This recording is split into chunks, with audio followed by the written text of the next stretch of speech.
Scott McClellan is talking, and there is plenty of reaction to the latest bombshell leveled against the White House. Good evening, everyone. I'm Megan Kelly. And I'm Bill Hemmer. There's also breaking news this hour in the polygamous custody case. A Texas Supreme Court ruling expected out of Lone Star State minutes. So stay tuned for that, too. Coming up shortly. Great hope that we were going to come to Washington and change it. And then we got to Washington, and I think we got caught up in playing the Washington game the way it's played today.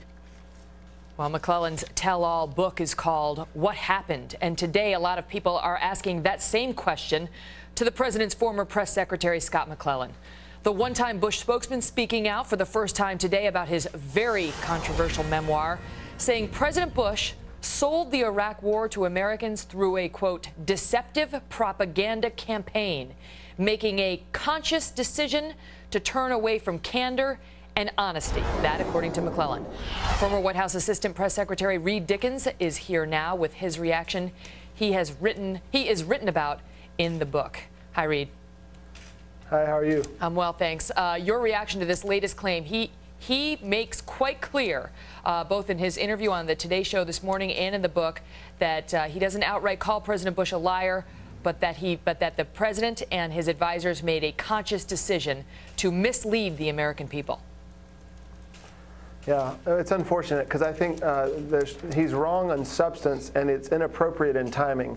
First, on substance, Scott was a deputy press secretary in the build-up to the war. It's been much talked about these last couple days that he wasn't a part of the war planning on a message level or on a policy level, nor were his opinions on policy would they have mattered. A communicator's job is to articulate the positions of their boss, as Dee Dee Meyer said a couple days ago. On timing, this is obviously inappropriate. Scott McClellan did not have a professional or political identity that predated Bush.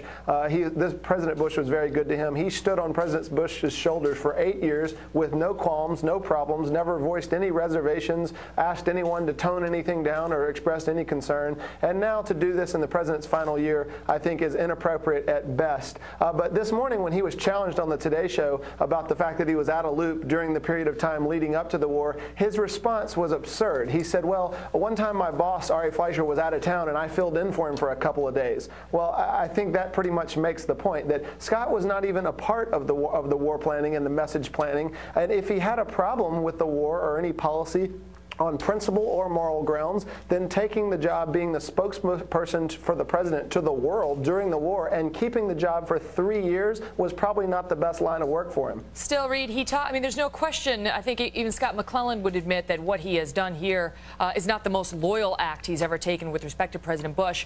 But the American people tonight could be focused on not so much that personal relationship, but what he's saying about this Iraq war. And what he's saying is that we did not go to war in Iraq for oil, as some of President Bush's critics might allege, or, as the White House told us, to rout out weapons of mass destruction. He is saying we went there because the White House had a plan to establish a foothold of democracy in the Middle East, and they didn't think the American public would support the war if they knew that was the real purpose, so we were sold a bag of goods.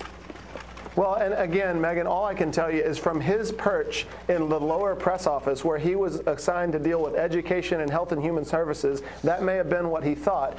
He wasn't a part of the planning for the war. He was a level 2 spokesperson. And I think, and by the time he took the press secretary job, the war, was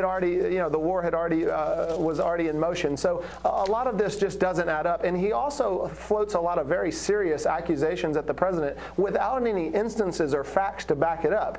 To say that there was this propaganda machine, there was all this deception going on, but there weren't any specifics put forth in the book. So I was just a little hurt by it myself. Reed, let me ask you, let me set this up for you because we've got a soundbite. He does explain on the Today Show what it was that sort of the straw that broke the camel's back for him, and he talks about how back in April of 2006, when the perjury case against Scooter Libby was unfolding, a reporter asked President Bush the question, who declassified a 2002 intelligence report so that it could be leaked to reporters to justify the war in Iraq? Was it you, Mr. President, who declassified a classified report so it could be leaked to justify the war? Here's McClellan talking about that. A reporter had yelled a question to the president, trying to ask him about this revelation that came out during the legal proceedings. And the revelation was that it was the president who had authorized or enabled Scooter Libby to go out there and talk about this information. And I told the president that's what the reporter was asking about. He's saying that you yourself were the one that authorized the leaking of this information. And he said, yeah, I did.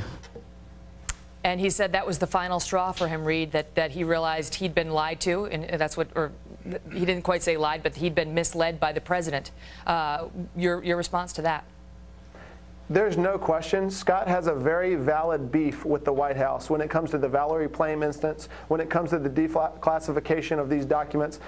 There is no tougher job than to be a White House press secretary in the Bush administration. The White House press secretary is often shut out of important conversations, is cut out of the loop, as people like to say in the Beltway. So there's no question he was hung out to dry when it came to Valerie Plame, and he has some very legitimate beefs. But I think he fell into an age-old D.C. trap of thinking that his opinion as a staffer to a president was much more important than it was. I think, one time I was inserted myself into a conversation that the president was having, and the president said, Reed, that's a great point. He said, if you feel so emphatically about that, then maybe you should raise $300 million and run for president. And I think that applies here. I think Scott could have either resigned the way people did under Gerald Ford, or he could go run for Congress. But to come out with a book like this and weigh in his feelings on whether the war was a strategic mistake when he wasn't a part of the planning, I think it's just a little inappropriate. Understood. Reed Dickens, thanks so much for your insights on it. Thanks for having me on, guys.